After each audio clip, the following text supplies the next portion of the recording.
Here's how I think about the Lord of the Rings, Rings of Power TV series. It occurred to me that some fans differentiate the MCU, the Marvel Cinematic Universe, from the comics as two separate entities or two separate universes.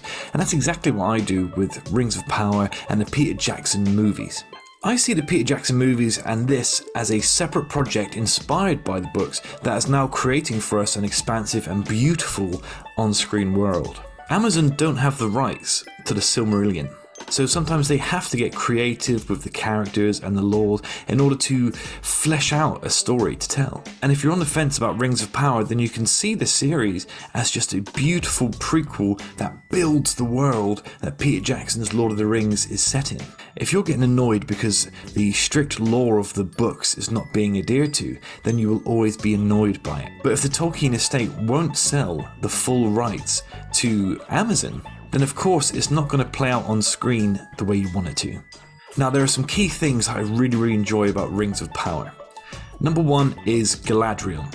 I think she's cool, I think she's badass, she's seen some really good character development up to the episode 6, which is the one I'm up to now. Halbrand seems a bit sort of cut and paste from the Aragorn figure, do you know what I mean? He seems very similar to that, but it is really interesting to see who he turns out to be. I mean, what are your theories? Let me know in the comments. My money is that he is the Witch King. I'll admit I'm getting a little bit bored of the Harfoots and the Stranger, but mostly because I'm getting impatient to find out who the Stranger could be. Some people say Gandalf, other people saying Sauron, but everyone's saying Sauron is all of the characters, so it'll be interesting to see how that plays out. Personally, I think he is Gandalf. I also really love now the Númenóreans and their story. I love Isildur and his father. I think that's coming along really nicely. There is a lot to admire about this. The way they've paced the story is beautiful. They've set a lot of things up, and it's going to be really interesting to see how the story plays out for the rest of the season and the next couple of seasons. It's beautiful, it's fun, and the dwarves are a real highlight for me.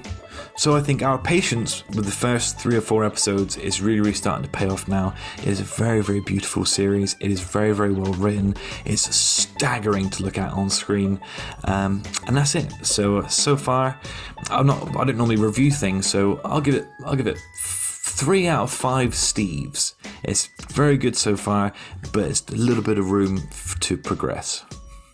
Let me know what you think about Rings of Power. If you don't like it, let me know why.